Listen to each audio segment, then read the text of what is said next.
Assalamualaikum warahmatullahi wabarakatuh.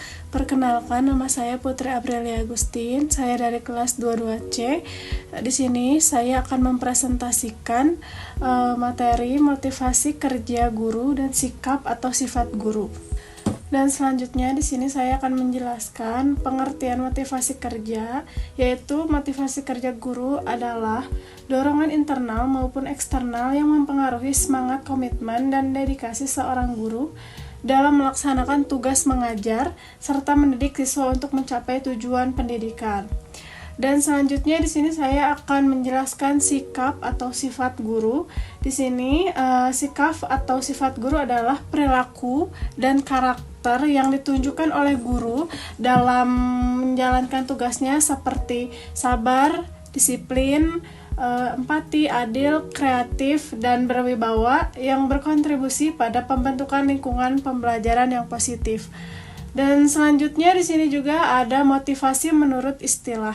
Yang pertama adalah motivasi merupakan istilah yang lebih umum yang menunjukkan pada seluruh proses gerakan termasuk situasi yang dorongan yang timbul dalam diri individu, tingkah laku yang ditimbulkannya, dan tujuan atau akhir dari gerakan atau perbuatan. Yang kedua, ada kata motif diartikan sebagai daya upaya yang mendorong seseorang untuk melakukan sesuatu. Selain motif, dalam psikologi dikenal pula istilah motivasi. Motivasi berasal dari bahasa Latin mover, yang berarti dorongan, daya penggerak.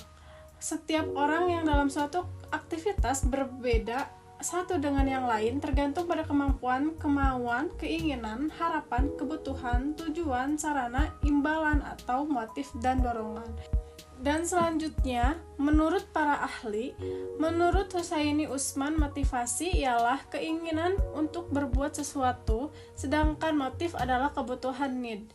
Keinginan wish, dorongan desire, atau impuls. Motivasi merupakan keinginan yang terdapat pada seseorang individu yang merangsangnya yang melakukan untuk tindakan-tindakan atau sesuatu yang menjadi dasar atau alasan seseorang berperilaku. Dan menurut Gibson dan kawan-kawan memberikan pandangannya tentang motivasi sebagai suatu konsep yang dapat digunakan ketika menggerakkan individu untuk memulai dan berperilaku secara langsung sesuai dengan apa yang dikehendaki pimpinan. Pandi Anoraga mengatakan bahwa motivasi adalah pemberian atau penimbulan motif, atau dapat pula diartikan hal atau keadaan menjadi motif. Jadi motivasi kerja adalah sesuatu yang menimbulkan semangat atau dorongan kerja. Dan selanjutnya ada kebutuhan manusia pada umumnya dapat dibagi menjadi dua golongan. Yang pertama adalah kebutuhan primer, yang pada umumnya merupakan kebutuhan fatal seperti lapar, haus, seks, tidur, suhu yang menyenangkan, dan lain-lain.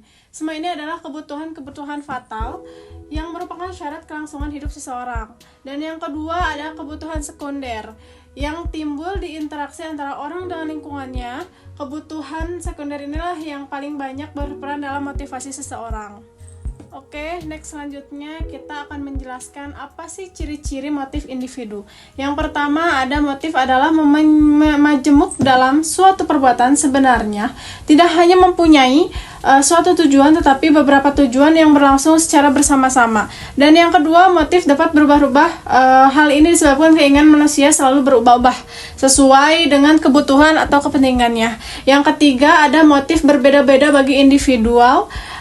Dua orang yang melakukan pekerjaan yang sama ternyata memiliki motif yang berbeda. Dan yang keempat, ada beberapa motif tidak disadari oleh individu banyak. Tingkah laku manusia yang tidak disadari oleh pelakunya, sehingga beberapa dorongan yang muncul karena berhadapan dengan situasi yang kurang menguntungkan lalu ditekan di bawah sadarnya. Oke, selanjutnya kita jelaskan apa motivasi kerja dan kinerja guru. Motivasi kerja merupakan salah satu faktor yang turut menentukan kinerja seseorang.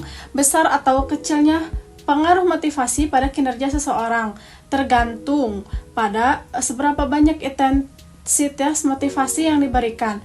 Perbedaan motivasi kerja bagi seseorang guru biasanya tercermin dalam berbagai kegiatan dan bahkan prestasi yang dicapainya. Ya, dan yang kedua ada kinerja guru. Sumamura menyatakan bahwa kinerja merupakan suatu persyaratan tertentu yang akhirnya secara langsung dapat tercermin dari output yang dihasilkan, baik yang berupa jumlah maupun kualitasnya. Output yang dihasilkan menurut Shimamura dapat berupa fisik maupun non-fisik, yang menyebutnya berupa karya, yaitu suatu hasil atau pekerjaan baik berupa fisik atau material maupun non-fisik maupun non-material. Dan selanjutnya di sini saya akan menjelaskan sikap dan sifat-sifat seorang guru dalam melaksanakan tugas-tugasnya, yaitu yang pertama adil, jujur dan objektif, dan yang kedua ada sabar dan rela berkorban, yang ketiga komitmen atau keteguhan hati, yang keempat percaya dan cinta kepada anak didiknya, dan yang kelima penggembira. Dan selanjutnya di sini saya akan membacakan kesimpulannya. Kesimpulan motivasi kerja guru dan sikap atau sifat guru. Motivasi kerja guru adalah dorongan yang mendorong guru untuk berprestasi dalam tugasnya, mengajar dan mendidik sehingga tujuan pendidikan tercapai secara optimal. Sementara itu, sikap atau sifat guru mencerminkan kepribadian, perilaku, dan karakter yang membentuk hubungan positif dengan siswa, kolega, serta lingkungan pendidikan. Keduanya saling berkaitan dalam menciptakan proses pembelajaran yang efektif dan bermakna. Presentasi ini saya cukupkan.